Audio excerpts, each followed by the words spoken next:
बालोद के गंगा मैया मंदिर में 1351 बेटियों को कराया गया नव कन्या भोज।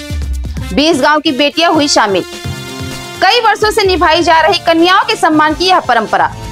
नमस्कार, जय जोहार, जय छत्तीसगढ़। मैं आंचल और आप देख रहे हैं एमके स्टूडियो सीजी। छत्तीसगढ़ के बालोद जिले के प्रमुख धार्मिक स्थल मां गंगा मैया मंदिर झरमला में शनिवार दोपहर 3 बजे से 1351 बेटियों को नवकन्या भोज कराया गया। हवन और पूजन के बाद 20 गांवों से आई कन्याओं के चरण धोकर उन्हें मां का स्वरूप मानते हुए पूजा गया। बेटियों के सम्मान की पुरानी परंपरा। मंदिर ट्रस्ट के सदस्य पालक ठाकुर बताते हैं कि यह पावन परंपरा पिछले कई वर्षों से निभाई जा रही है। पहले केवल गांव की बेटियों को नवकन्या भोज कराया जाता था, लेकिन अब यह आयोजन बृहद स्तर पर होने लगा है। दोपहर से शाम तक चलता है नवकन्या भोज। हर वर्ष 1100 से 1500 कन्याएं इस आयोजन का हिस्सा बनती हैं। सुबह हवन के बाद दोपहर 2:30 बजे से भोजन की शुरुआत होती है, जो शाम तक चलता है।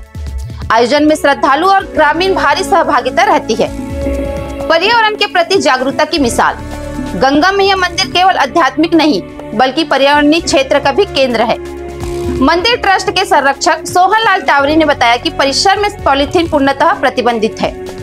श्रद्धालुओं को नारियल भी कपड़े के थैले में लेने की सलाह दी जाती है।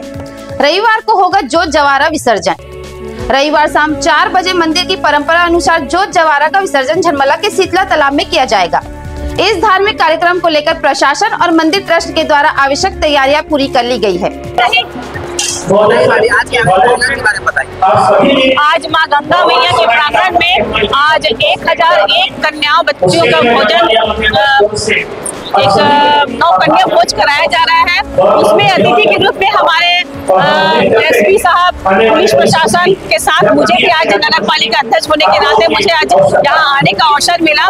मैं अपने आप को बहुत धन्य मान रही हूँ कि ऐसे धर्म स्थल में, धर्म नगरी में आज नवरात्र का पर्व चल रहा है, उसमें माँ की शक्ति के साथ साथ मुझे इस माताओं को दर्शन करने का लाभ में प्राप्त मिल रहा है। और ये हर वर्ष दोनों नवरात्र में ही ये इस तरह से आयोजन किया जाता है। इसके लिए मैं आयोजन करता हमारे इस माँ गंगा मैया के ट्रस्टी आदरणीय टावरी जी के साथ, इस ग्राम के सरपंच के साथ साथ मैं सभी जितने आयोजक हैं उन सबको बहुत बहुत बधाई देती हूँ, क्योंकि बहुत अच्छा ये धर्म का कार्यक्रम हो रहा है। हमारे बालोद जिले के लिए एक उत्साह और एक खुशहाली लेकर के आए। माता की शक्ति का हम सबको आशीर्वाद प्रदान करें। सर, आज के आयोजन के बारे में गंगा मैया मंदिर ट्रस्ट में प्रतिवर्ष के अनुसार इस वर्ष भी अष्टमी के दिन कन्या भोज का आयोजन किया जाता है, जो प्रति वर्ष के भांति इस वर्ष भी आसपास के जितने भी प्राथमिक स्कूल के बच्चे हैं उन सभी को बुलाकर उनका पांव धुलवाकर और टीका लगाकर हम गंगा मैया मंदिर ट्रस्ट के द्वारा कन्या भोजन एवं कन्या पूजन का कार्यक्रम आयोजित किया जाता है। इस वर्ष कन्या भोज में लगभग 1500 के आसपास कन्याएं शामिल हुई और मुख्य अतिथि के रूप में उस कार्यक्रम में एसपी साहब आए थे, नगर पालिका के अध्यक्ष नवनिर्वाचित प्रतिभा चौधरी जी, एडिशनल एसपी साहब और तहसीलदार, नायब तहसीलदार आए थे और इस कार्यक्रम की शोभा बढ़ाए थे। ये बड़े सौभाग्य की बात है हम बालोद वासियों के लिए। आज माँ गंगा के मंदिर प्रांगण में एक विशाल भंडारण का आयोजन किया गया है महाअष्टमी के अवसर पर। इस भंडारण में लगभग तो नहीं, लेकिन हजारों की संख्या में देवी स्वरूप पर बेटियाँ उपस्थित हुई हैं और माँ का आशीर्वाद दे रही हैं और हमें भी आशीर्वाद दे रही है।